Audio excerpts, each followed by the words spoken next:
হঠাৎ আপনি আমাদের থানা থেকে ছাড়িয়ে আনলেন কেন? আমি যোগ্যেশ ঈশ্বর তোকে স্বার্থ ছাড়া এক পাও মাটিতে ফেলি না ভাই। আর তোমাদেরকে থানা থেকে ছাড়িয়ে আনার পেছনে নিশ্চয়ই আমার কোনো স্বার্থ জড়িয়ে আছে। হ্যাঁ হ্যাঁ, হোটেলে আপনি যে কথা বলতে চেয়েছিলেন তাই তো মাননীয় ঈশ্বর যোগী বাবু। যোগ্যেশ ঈশ্বর যোগী, তাই ঈশ্বর যোগী যখন পুনরায় আমাদের দেখা হলো, যে কথাটা বলতে চেয়েছিলেন সেটা আবার বলে ফেলুন। হ্যাঁ বলবো বলবো বলবো বলেই তো তোমাদের দুজনকে থানা থেকে ছাড়িয়ে এই নির্জন আমবাগানে নিয়ে এলাম। এত ভূমিকা না করে ফেলে কাশুন। বাবা, তোমার তো দেখছি বর্তমানে ভাই। আচ্ছা যাকে আমি শুনেছি তোমরা নাকি টাকার জন্য সবকিছু করতে পারো।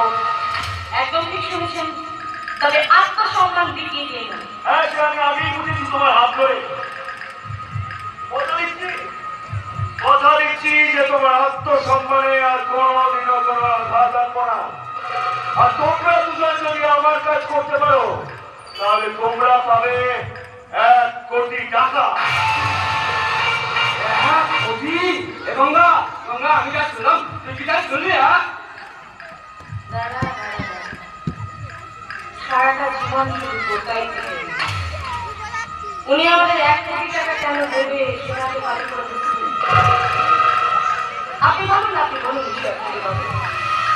তা চৌধুরী এক্সপোর্ট ইম্পোর্ট কোম্পানির মালিক সনাতন চৌধুরীর নাম নিশ্চয়ই শুনেছ। সনাতন চৌধুরী? আমাদের তো নামটা কোম্পানি কেন? হ্যাঁ, কি বোকাচ্ছে, আমি কি করেছি? আপনি বলুন ঈশ্বর যোগী বাবু। ওই সনাতন চৌধুরী কোটি কোটি টাকার মালিক, কিন্তু পাগল। তাই সাবিত্রী দেবী মানে সনাতন বাবু তৃতীয় পক্ষের স্ত্রী চান যে পুরো প্রপার্টিটা তার দ্বিতীয় পক্ষের কন্যা বাবরির নামে হয়ে যায়। কিন্তু সনাতন বাবু পাগল হওয়ার আগে একটা অদ্ভুত ভুল করেছে। কি লেখা শুনেছি? লেখা জমিলে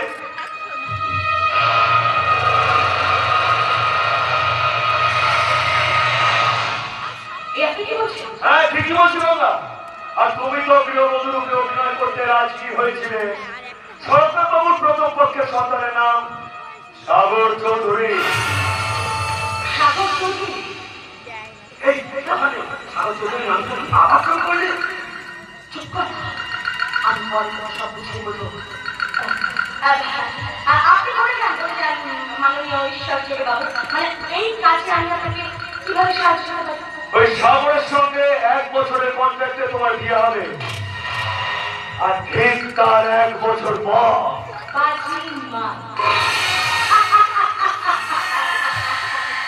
বুঝে গেছি, আর বলতে হবে না। ওই 1 বছর আমি চৌধুরী বাড়িতে পৌঁছে থাকবো, কিন্তু বিয়েটা হলে আসো। তারপর 1 বছর পর ওই সাগরকে ডিভোর্স করে আমি ওই বাড়ি থেকে বেরিয়ে গিয়ে আবার হয়ে যাবো অবিবাহিত নারী। আর তারপরে আপনি আমাদের হাতে তুলে দেবেন 1 কোটি টাকা।